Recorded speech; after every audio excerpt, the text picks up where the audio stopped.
target audience. I think that we have to stay competitive. We have to continue to be messaging that Kingston is here and that we're a great tourism destination. As I said, knowing our target audience is knowing who the demographic is and speaking to them, and we can do that through the general mass media, but we can also very selectively pick some of the niche markets as well too, in knowing them a little better. We know that our target audience is sort of the adult of 35 through 54, and typically it's a female travel planner in the home that makes those decisions for the family. But we have to be careful and sensitive that we're not just speaking to women, but that she's making decisions typically for the whole family. But we find that people here enjoy history, obviously, waterfront, a slowed, relaxed sort of time, but also excitement that you can find at Fort Henry through live theater, through sort of the downtown entertainment culture of such, and many other things to sort of do, shopping and eating as well. So there's plenty to do, and we really sort of go after that market that is looking for Kingston.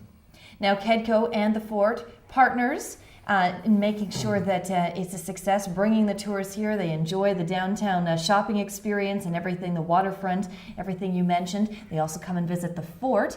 How does KEDCO and the Fort work together? Now, you have two separate marketing departments, but you both come together to create this wonderful experience. You're right, Julie. We do have two separate marketing departments, but very early in the fall, we get together and we start looking at our plans collectively as a market going into the next year. Even though we do have separate budgets, the message is the same. KEDCO is the destination marketing organization. They are the lead, if you will, in the market to direct, to give us all direction on demographic, where we should be in terms of media buys, who's moving where in the marketplace.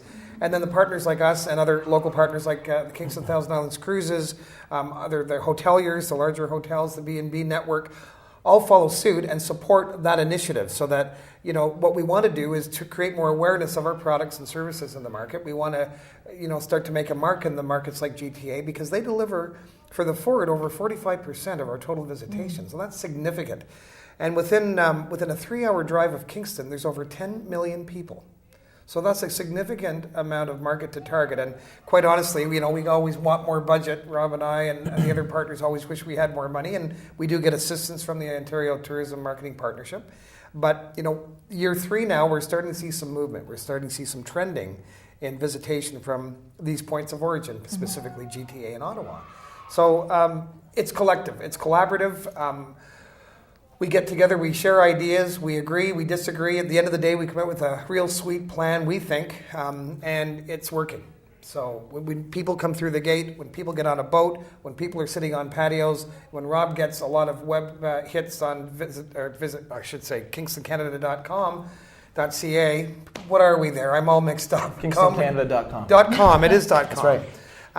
That's the measurement tool, and that's another part of this. It's not just about going out there and trying this stuff. I mean, it's strategically planned, it's researched, and we measure it all. Because next year we take a look at how we did, and we either adjust it or continue what we're doing. Mm-hmm. You mentioned a little earlier in our program about the edutainment. Yes. We talked a little bit about the history of the Fort. There's a lot of entertainment that goes on. Tell me a little bit about some of the big events scheduled at the Fort this season. Julie, undoubtedly this is the biggest event year Fort Henry has had in its history. We have a action-packed end of June to the beginning of September, starting with an early sunset ceremony tied in with the Snowbirds' appearance here on June 27th. We are offering a $5 admission for that one show. We want everyone in Kingston to come up and see the show. Price is not a barrier at $5 a head, general admission, because we want everyone in Kingston to be ambassadors about this particular event, because it's grand. There's none like it in the world. We're unique in what we do here with the students with that event.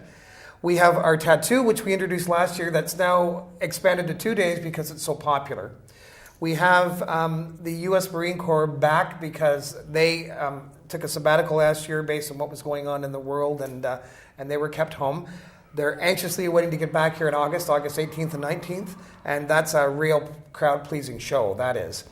Then, following on the heels of the June 30th, hopefully positive announcement of UNESCO and the World Heritage, we're hosting a rock concert on the back hill from 11 in the morning till 11 at night. Continuous music, again, for a very reasonable price.